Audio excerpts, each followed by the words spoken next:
Hello everybody and welcome. How's everybody doing?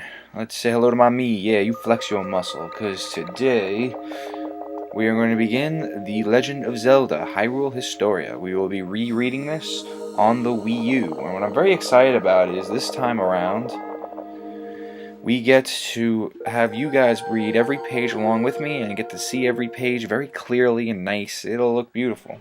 We are on the first page. You can't see it, but when I hit the X button, as you can see the gamepad insignia is on the screen, I get to see the entire table of contents, and it'll take me straight to that segment. How cool is that? So yeah, this is going to be a really cool project. When I originally done this, so I done the physical copy, and I love how that came out. I really did enjoy doing that project. I think it was really cool. It was a book I wanted to read for a while before it came to America. I first heard about it in actually an interview with the Angry Video Game Nerd. He was explaining how he heard a question that, because he made a video, one of his first videos is chronologically confused about the Legend of Zelda timeline, and then, wait a minute, there's a timeline now? And yeah, because Japan came out for the 25th anniversary of the Legend of Zelda series, the book, The Hyrule Historia with Dark Horse Comics. Reading the first book was a delight. What's going to make this one different is, of course, the second read-throughs are going to be a little more in-depth. As always, you're going to see a little more. I'm going to try to uncover a little more. I'm going to discuss some new things that I didn't in the previous read-through. And on top of that, last read-through, I didn't read the manga included in the back of the book.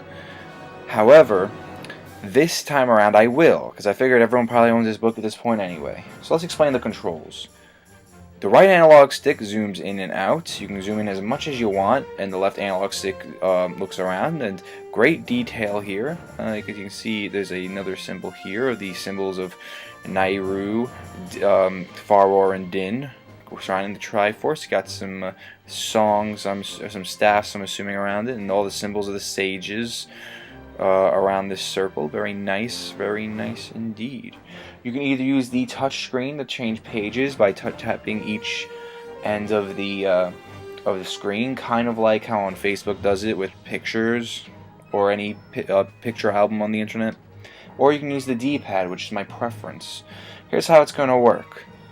I am going to, since the table of contents lets me skip to any point in this book I want, we are going to go through this a lot more organized than I did before, because I can, so today we'll be reading pages 2 to page 20. We are going to begin, and yeah, let's begin. Got a nice little artwork here, very fantastic. Yes indeed. And here is very nice. I can zoom in. When I zoom in, which I really like, is it takes me to segments of the book, which is going to be very nice. Here's our credits. So nobody sues me. Let's do some credits. Just so you know, I kind of wish they did do. I kind of wish that they, what's the word? I kind of wish that they put music to here as you're reading it. That would make my life a lot easier.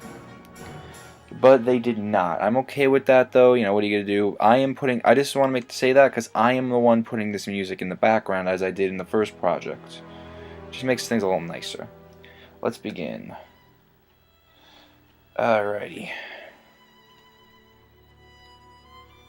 On the 25th anniversary of The Legend of Zelda, Shigeru Miyamoto, Senior Executive Director of Nintendo Corporation and General Producer of The Legend of Zelda series. I started working on the first Legend of Zelda project with a small staff in a corner of Nintendo's development office in Kyoto. It was the mid-80s, in the Famicom. Editor's note: Famicom is the Japanese name for the Nintendo Entertainment System, or NES. Console had been out for about 2 years. It was 87. At that time, I was working on Super Mario Bros. Compilation for the Famicom, but the disc system, editor's note, the disc system was a peripheral for the Famicom. That was not released in the United States. It was about to come out, and was needed to develop a launch title for it. Ah, interesting. I thought we should take advantage of the disc system's ability to rewrite data by making a game that allowed 2 players to create dungeons, then explore each other's creations. We designed that game, and the overall response was playing through the dungeons was the best part. We made a 1-player game with dungeons under mountains and the surrounded Death Mountain, but we couldn't shake that I want to play above ground too feeling, so we added forests and lakes, and eventually Hyrule Field. Of course, the title of the game wasn't decided right at the beginning. I knew I wanted it to be the legend of something, but I had a hard time figuring out what that something was going to be. That's when the PR planner said, why don't you make a storybook for this game? Interesting, that's never been done before.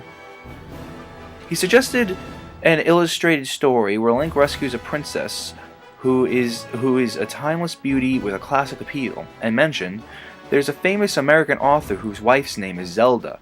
How about giving that name to the Eternal Beauty? I couldn't really get behind the book idea, but I really liked the name Zelda. I asked him if I could use it, and he said it would be fine.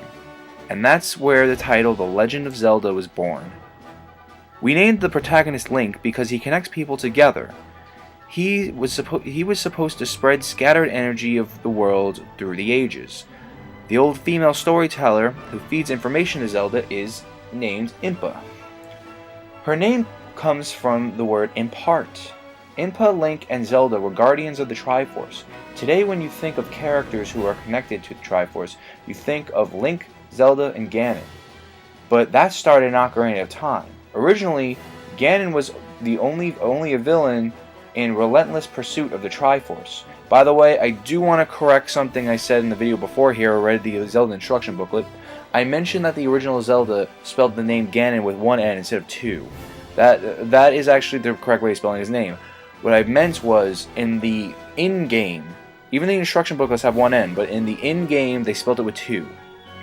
So moving on.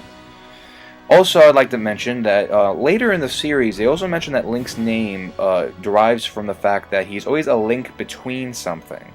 Whether in Ocarina of Time, where he's a link between the past and the future, or he's the link between of the Triforce in general, in many of the versions of the game, or in the or in the Link to the Past, where he's a link between the light and the dark world, or in recent days, where he's a link to Hyrule and Lorule, and the link between worlds. So 25 years have passed, and we made a lot of Zelda titles. In the beginning, Link was just a bunch of pixelated dots, and now he is a hero who appears fearless, capable of realistic and free movement. Ganon has turned into a powerful arch-villain, and Zelda an incredibly beautiful woman. With the better hardware comes richer and more elaborate production values. However, I fear that the gameplay might come to rely on and ride solely upon the benefits of improved technology. The most important aspects of a game are the game system, the action, the sensory experience, the creativity, the production values, and the performances. With each generation, the production values evolve, but in certain respects, my involvement has been of a guardian to ensure that gameplay doesn't suffer. And in respect to the gameplay elements, I feel that Skyward Sword, the most recent game, which came out at the turning point of the 25th anniversary, is very well balanced. Over 35 years, we've come up with new items, changed the way items are used and adapted to, and improved new controllers. We have even designed controllers themselves with the Zelda games in mind, and I feel the Wii Motion Plus and the Nunchuck are ideal for Skyward Sword, and they are. Here's the entire Hyrule history, every Zelda game up to date. I was right, it was made in 1986. And yes, this goes up to Skyward Sword, just to show that off. This is all the main games, it's not the side stuff like Link's Crossbow Training. Just keep in mind that there is no link between worlds, and no mention of Hyrule Warriors anywhere in this. I don't even think the Wii U, well, the Wii U was conceived and created, but the Wii U wasn't even announced when this book came out. Just want to make that clear. I will be trying to add in some stuff from what I know of Link Between Worlds, because that is a canon game. It's not yet known if Hyrule Warriors will be canon in the timeline, but personally, I don't think it will. The year 2011 was also the 30th anniversary of Donkey Kong, where my life in video game design all started. I've been involved in countless titles these past 30 years, but The Legend of Zelda is the only game series where a player can input his or her own name. Well, that's not true these days anymore. Wait, is it? Actually, is there any? I don't know. Actually, I don't think there is now that I come to think about it. I said that the name Link came from his role as a connector, but Link is you, the player. The series has been so successful because the player must solve puzzles and defeat tough enemies in order to ultimately save the world. I am so thankful that this has allowed us to link with players all around the globe. Ha, classic Nintendo humor. Even though Ganon is defeated time and time again, he is an evil incarnate and will come back time and time again with a vengeance. Each time, when the world is blanketed in evil, a young boy and a girl will be born. Link's adventures will go on for as long as you continue to love his world. With new hardware will come new games in the series, and I empathetically ask you to please give them a shot. 25th anniversary, thank you, Shigeru Miyamoto. And that's really nice. You got a little signature there. Something I would really love is he signed this. Anuma, I was so angry, I was so mad. I was at Comic-Con last year, and I had no clue. I learned my lesson. That was only my second year going to Comic-Con. I learned my lesson. Check that events schedule every waking moment. Anuma was there. And talking about Link Between Worlds, I think. And I think there were some questions asked about the Wii U Zelda game, which we know isn't in development at this point, but we know nothing about it. Man, I would have loved to get this book signed by him if I could pull that off. There's the actual table of contents. I'm not going to bother reading much.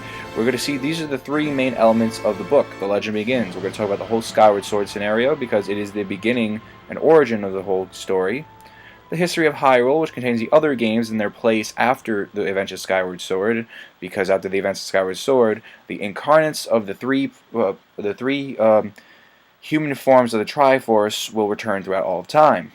And the creative footprints, where we show off some original concept art and whatnot, and yeah, a special comic is included, and they're very popular manga creators for the Nintendo games, I'm told, or I don't know if it's just, we'll read that when the time comes. I don't know if it's just the other one.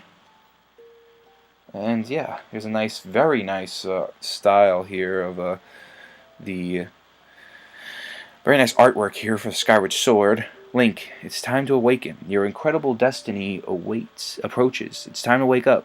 Link, that is what Fi tells him when he wakes up in his bed, because he's always sleeping. Were a person to pick the phrase to describe Skyward Sword, the most appropriate would be brimming with all things Zelda. It includes the creative, immersive world, diverse characters, elaborate puzzles, and strong connection to the series that has brought you so much pleasure. Here we present artwork from the initial design stages to completed works, as well as comments from the development staff, and introduce items and elements connected with and intrinsic to The Legend of Zelda. Alright, let's get started. Now we're in the nitty-gritty. The nitty-gritty. Those who hold the fate of the worlds in their hands. It is time when people lived in the heavens, and time far before the name Hyrule was even a thought. The followers of the goddess and those of evil gathered their numbers and battled it out. The Link presented here is a mere 17-and-a-half-year-old. He was designed as such, halfway grown up, not fully matured, in order to strike the thematic balance between this and Twilight Princess. His armament and attire remain mostly unchanged, with perhaps only the absence of arm guards.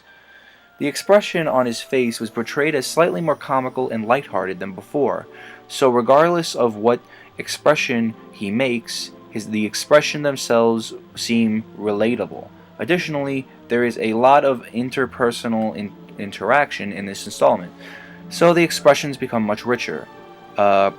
Kobayashi, designer. Once again, as I've been saying for everything in this last time I read this, I really want to apologize if I mispronounce any names. I am reading this off my screen, not off my gamepad. I'm being very careful of doing that because I want to make sure you guys can read this too.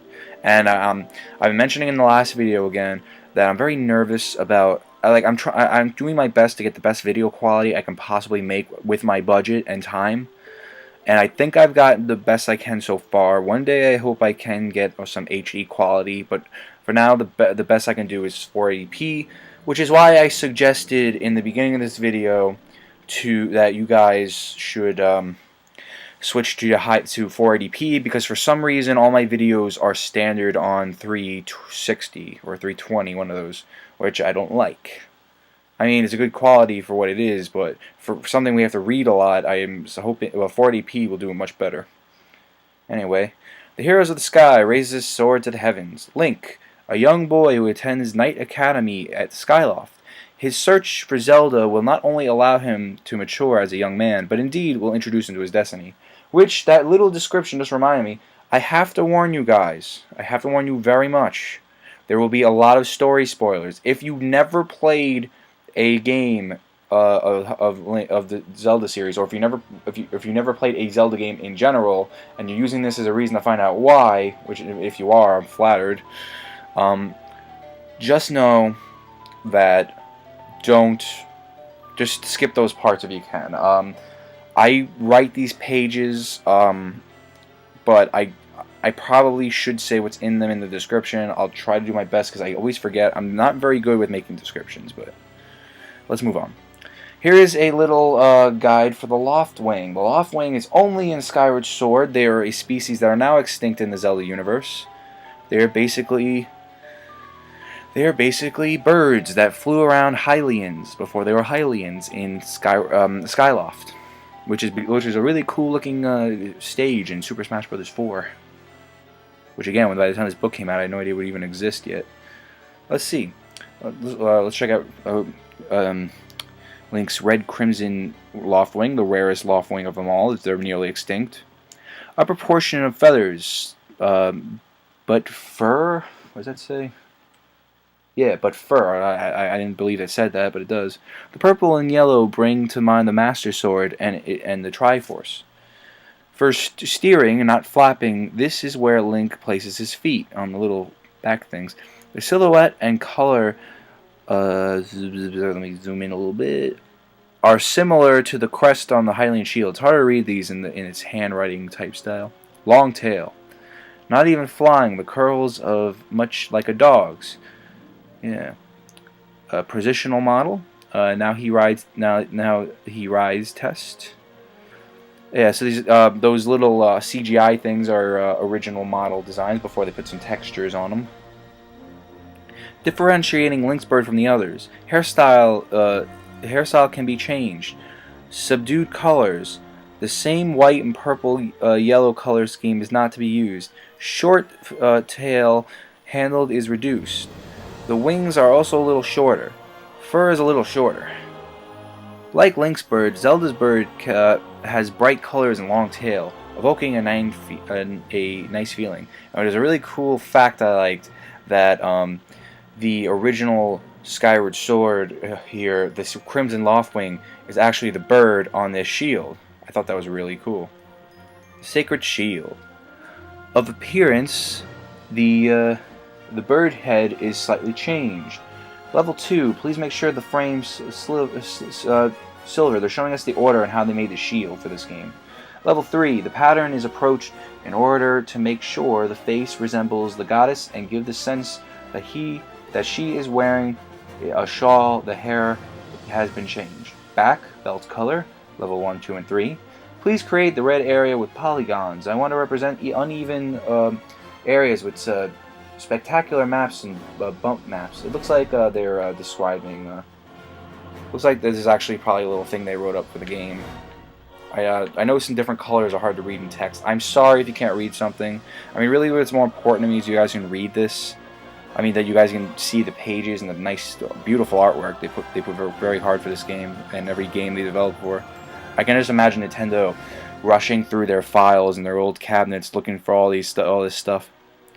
Our hero, who rescues the land that will later become Hyrule rides a red bird. This is why the mark on the bird appears on the shield. However, since the design has already appeared, was this some herald of a fate to come? Loft wings are modeled after birds called shoebills. The idea of their curled tails came from the designer's pet Shiba. Hiroka, designer. Let's see, they're showing off a little thing from the Wind Waker. Should have used the HD version. Wind Waker HD has not existed yet. Gotta make that clear. I don't know why. I just want to make sure you guys know that this ends with Skyward Sword, this book. Which is why I'm convinced that maybe one day they'll make a Volume 2 when there's enough games to back it up. Skyward Sword. Speaking of which, I'm hearing that the Link Between Worlds is based between after Link to the Past, but before before the original Legend of Zelda. I think there's a couple more games in between there, but that's what I've heard. I haven't heard something official yet. I will look it up and I'll let you guys know next time. Is our hero always oversleeping? The scenes of Zelda games often show Link sleeping. This is a way of conveying the notion of a normal person waking up to the unknown and embarking on a hero's journey. Oh yeah, is this a way of yeah, that was a question. I read it as a sentence. Okay, let's take a look. Here is some original concept art for Zelda. This is one of my favorite designs for Zelda, in fact, which is a nice blue loft wing. Much like Link, she is living a normal existence in the Knight Academy when she what does that say? Okay, I could have went out more. Oh yeah, a normal existence at the Knight Academy when she awakes. I knew that said awakes. To the destiny set in motion for her. Yeah, let's move that in. For her by the goddess. Joined by Impa on the surface world, they do what they must to ensure the safety of the land. Yeah, Zelda's a cutie in this game. Okay, let's see some more original designs. So, yeesh, a haircut. Goddess Zelda Ruff. Oh yeah, that's what she looks like as a goddess. Yes, Zelda is a human incarnate of the goddess Hylia, which we will read soon in a future page of this book. This time around, she isn't a princess. So the first thing we did was remove any sort of regal ornamentation from her head. Afterward, her look was too simple. It was much too simple. We wanted her to look like a typical village girl. Not valley girl. Village girl. There's a difference, people. But we also wanted to establish her as a heroine at the same time. So this is what we decided upon. Her outfit is this pretty sky blue, and compared to previous iterations, we went with a dress that was more red than purple. We had a director who requested Goddess Zelda be dressed simply and all in white. Simply and in white. Hirono. Kabayashi, designers. Now, yeah, here's all the ideas. When all is over, will you come to wake me up? Yes, that is what Zelda says to Link. Zelda and the goddess harp. The harp in Skyward Sword looks a lot like Sheik's harp in Ocarina of Time. Could it be the same one? I always like those little tidbit questions they have. What was I gonna say? Oh yeah, I really like hearing stuff like that from designers where they say they're considering what. I mean, even to put a lot of thought into a design for a character, it's really impressive. Of course, I think I did mention that last time I read this book. Fi, the Navi of this game. Fi, obeying the goddess without question. Fi takes Link as her master. She is the spirit that lives in this world. Her voice seems robotic and lacks any intonation. Her emotions are expressed through her actions. In key scenes of Link, Fi is always at her master's side, and she exists within the hero sword, which becomes later the master sword. See, sword spirits. The spirit who lives in the master sword. Yeah, she still lives there to this day. That's what gives it power. The light blue is the color of the master sword's blade. The purple area is the color of the master sword's grip. The jewel is the same shape as the master sword. Its jewel is made from metal, but the spirit's is a blue gem. The purple area, which acts as the mind, the miniskirt, shares the motif of the master sword's upper grip. Her leggings match the motif of the grass rope used on the sword's grip. She is a barefoot but has no toes. The trim of the cape is like this, like pleats, like curtains. Let's discuss the number of folds and waves. I guess these were actually original key cards they made when drawing her. Yeah. There's some original concept ideas for Fi. Actually, a lot of them actually look like fairies from past games, which I think would have been a cool idea to use. Iron Man design, I like that. I guess they wanted to go like a robot at one point. There is robots in Skyward Sword, so if you complain about Spirit Tracks being too quote-unquote time sensitive because there's a train in it, well, yeah. And Link's Awakening has a phone in it, the telephone in it, so take that. Since the spirit of the Goddess Sword would eventually become the Master Sword, there were many designs components taken from the Master Sword and implemented as motifs here. Additionally, at the beginning, we had imagined this a la 1980s anime, in which the main character was usually accompanied by a beautiful personal assistant. There were so many designs from the robot to the cat lady burglar, but once we saw the Wind Waker inspired design, we came to a unanimous decision. And I agree. This is that's what I mean. Yes, that's what I meant. That's what fairy she reminds me of, like the Fairy Queen from Wind Waker. That's a very nice touch. Very nice touch indeed. What page are we on? Yeah, we've got a few more to go. I got so excited, you know. Here's Girahim, a demonic being that relentlessly pursues Zelda for one reason, to use her spirit to resurrect his master, the Demon King Demise. I much prefer to be indulged with my full title, Lord Girahim. Screw you. Here's his final version. He's one of those things people, fangirls, go over. He has a lot of different design ideas. It's crazy. Look at all this. He even kind of looks like an evil Fi here. I kind of like that all the way on the right. That looks pretty cool. And here's the Impa of this game. Whether in the past or present, she appears to do one thing, only protect Zelda. Sometimes this requires fighting, and sometimes merely watching and waiting. For young Impa, we reference Impa and Sheik from Ocarina of Time. We also gave her an androgynous look like a male role in the opera. The aging Impa's costume also follows the passage of time, and her entire body is dressed to reflect her pendulum braid that measures time, ticking away the seconds, and the entire triangular robe she wears becomes a sundial, with her age being measured by the braids in her hair. This is an example of the little spoiler here, because you meet the older Impa version in the beginning, when she doesn't reveal who she is till later. So yeah, I gave you fair warning. I did. Let's go to the next page. The Imprisoned and Demise. The root of all evil, wielding enough power to bring the world to ruin. And you fight him like a billion times in Skyward Sword. With the only instructions that it should be enormous and that its vulnerability is on its head, we were allowed to design the Imprisoned as we pleased.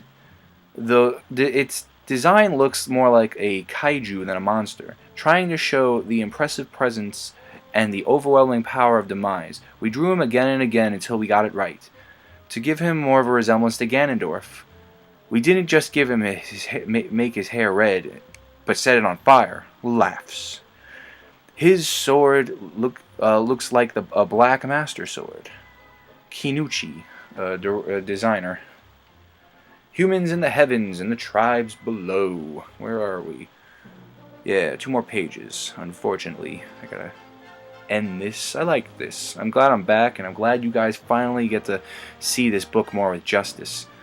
And I really hope you guys can read this along with me. I think that'll be awesome, because I know at this point it's been a whole year since the Hyrule Historia came to America, so I'm sure more people own it.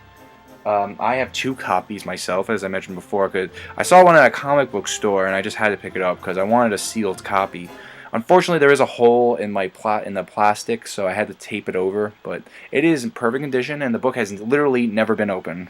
It's factory shut. You can probably still smell the new book smell when you open it, even though I've owned it for like about a few months now.